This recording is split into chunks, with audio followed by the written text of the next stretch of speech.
Әуезов атындағы Әдебиет және өнер институты Мәдени мұра мемлекеттік бағдарламасы аясында жарық көретін Бабалар сөз сериясының 100 томдық ғылыми басылымын әзірледі.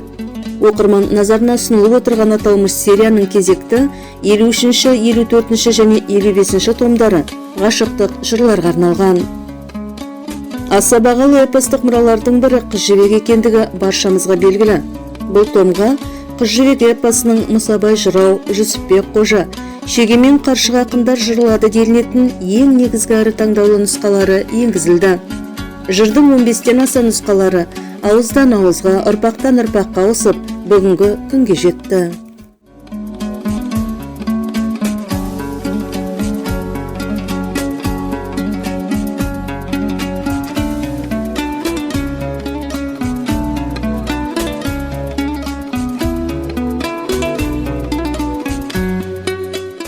Сонымен қатар көпшіліктің назарына ұсынылып отырған Бабалар сөзі көп томдығының 54-ші және 55-ші томдарда ғашықтық жырларға арналған.